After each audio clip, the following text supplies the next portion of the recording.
I had to bring Housecoat Hattie back for this one, honey. Gave her a bright lip. Let me preface this by saying I am a sexual assault survivor. Sexual assault is not okay. It needs to be talked about more. It needs to be understood. Women need to be believed. Women need to be protected. And we need to be able to have safe spaces to talk about these things, to heal and grow, first and foremost. If you are still working through the trauma that your assault has caused you, my heart goes out to you. I'm praying for you. And I pray that you have someone to hold your hand and talk with you through these things, someone who can support you emotionally and spiritually. That is my heart and my prayer.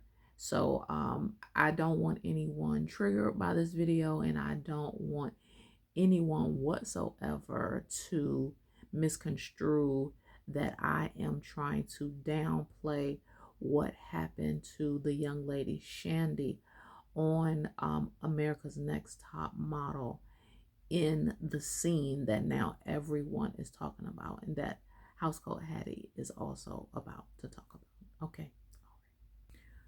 All I'm going to say is I'm a preacher now, but back in the day, I did some shady things with some shady dudes. Okay, so judge me not. All right. Let's just get into what we got to get into. Baby, the America's Next Top Model documentary. Oh my goodness. It's what? Reality Check, America's Next Top Model. Oh my goodness. Wait. Before I go any further, like, comment, and subscribe. Do that for me. And by all means, share this with your good sis, because we about to get into it. Baby, y'all are dragging Tyra to hell. Do you hear me? I'm talking about y'all dragging her through the streets, sinking your claws in, and dragging her to hell. She is on fire right now. Oh my goodness. But look, I'm not going to come on here and defend her as a person of age. Okay, literally came up in that era. Literally, my friends and I could have and would have been any of those girls walking those platforms, standing in line outside trying to audition, waiting in a daggone hotel lobby trying to get our chance. Yes, we literally were the ones 18, 19, 20, 21 in the early 2000s. That's us. That's all us. So first of all, I want to hear from the 45 and up crowd. That's what I want to hear. I'll give you, let's say, because it has so many cycles, I'll even give it like 38. But definitely anybody under 32, I really want y'all to just consider the perspective and the time just a little bit. Don't log off. Hear me what I'm saying, okay? First of all, wait a minute. Let me do this. Because like I said, y'all are dragging Tyra way down through there. All right. Let me read some of the milder comments that I saw, because it's some stuff that's just like, whoo, oh my goodness. One person says, Tyra took no accountability. I do understand times are different now, but something should have been she should have been more responsible for, and admit that she handled them poorly like some of the other people did. Somebody said, girl, it made me happy that they didn't pick me when I auditioned. Those girls went through so much trauma. They went through hell. Somebody else said, the things people do for money and fame is sick. Tyra really belittled and bullied those girls just like they did her in the model industry. And I just can't look at her the same. Somebody else said, Tyra is disgusting. Somebody said, girl, I replayed back some of those scenes and I'm still in shock. I heard she was coming out with another season, but why? I'm definitely not watching. And somebody says, yes, but I also recognize times were different. What we see as crazy or abnormal now wasn't even considered back then. America's Next Top Model was before social media, cancel culture, Me Too, etc. It definitely doesn't make it right, but should we blame Tyra or the industry that taught her? And that is the angle that I want to expand and expound on just a little bit. So, like I said, I'm a preacher now, but honey, I've done some dirt in the day, shady things with shady people. And I'm just grateful when I was out there learning and doing all manner of all things that everybody didn't have a camera and a computer in their hand.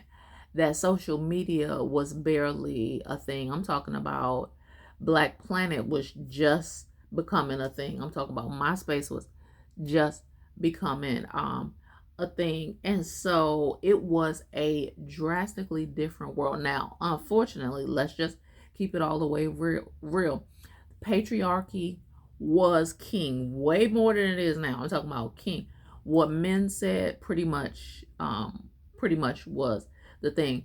There was no real women's empowerment. You may have small little pockets, even though way decades before you had things like bra burning, you had things like still fighting for equal pay and all things like that. Like there was nothing even remotely in a Me Too type of stance, believe women, protect women. That was unheard of. And if you were talking that kind of rhetoric, then you were kindly excused, escorted out of most rooms. That's just keeping it real. Like if you showed up talking like that, you better show up with the army and you better be in charge of the stuff. That's just real. Again, was that okay? Absolutely not. Am I happy that we have changed and shifted and have a better understanding of things? Yes. But let's get back to me. Let's get back to my friends. I have a friend in my phone right now. We talk regular, all of the things. When I was looking at all of these comments that talked about the sexual assault that took place, and it was a sexual assault, let me be clear. Let me say this first, especially for guys who, because men are like all over the place with this. So like men are watching with their girlfriends, men are nosy because it's such a trending topic now. So they're like, wait, what's going on? And so they're leaning in and having opinions, which I'm not necessarily interested in. But let me just say this, for men, for older women, even for some young people who still may be trying to form and not understand what's going on, consent is absolutely required.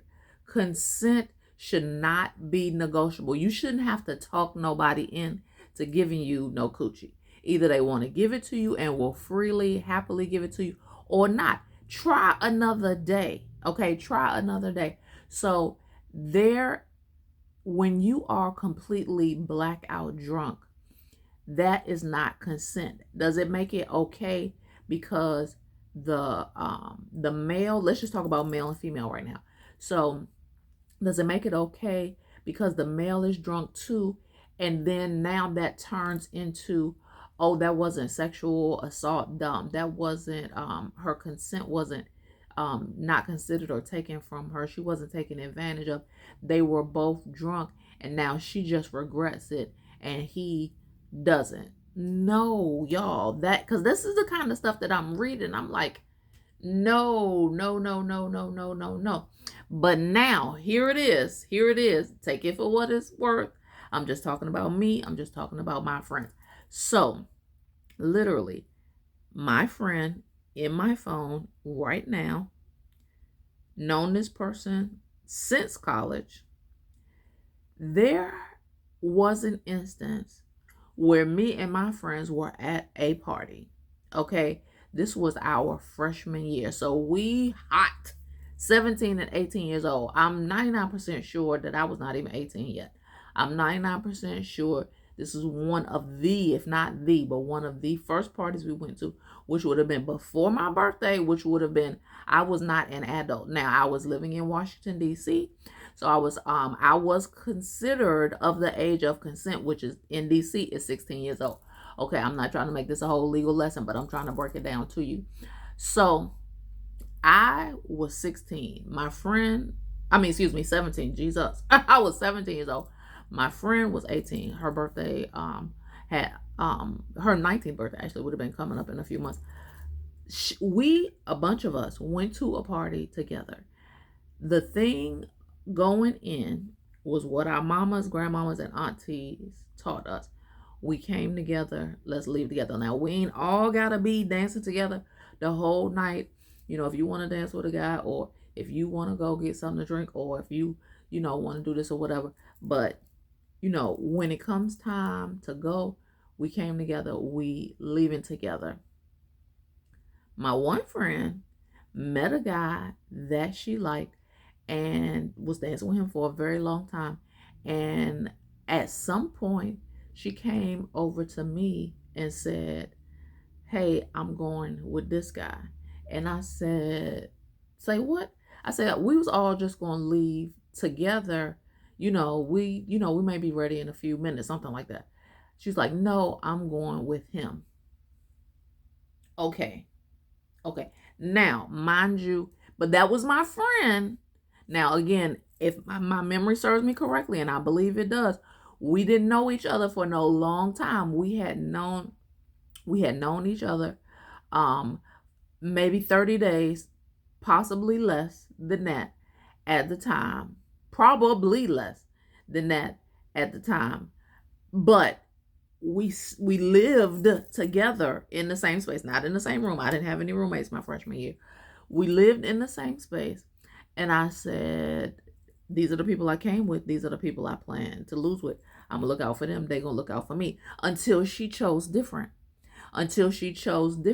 So it wasn't for me to try to force her. I said to her more than one time. The first time I said, well, we was all together, which means ding, ding, ding. You sure? We don't know this guy at all. Okay, this was not on campus. We don't know this guy. She said, I'm going with him. At that point, what can I do but pray? Seriously, what can I do but pray?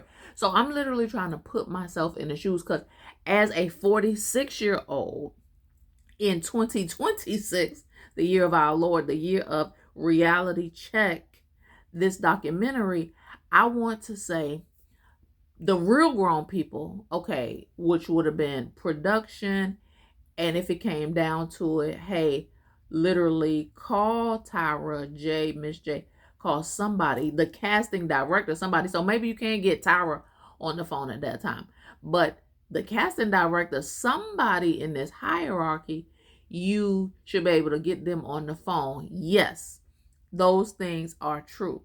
But as the girls, because I put myself in the shoes, I was just like, dag, the cameraman didn't say anything. It's just like, okay, but that's their job. That might have been weird. I mean, is it jacked up? Yes.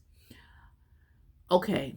Then I said, okay, Tyra and the Jays and all of that. And I said, they wasn't nowhere to be around. And what time of night was this?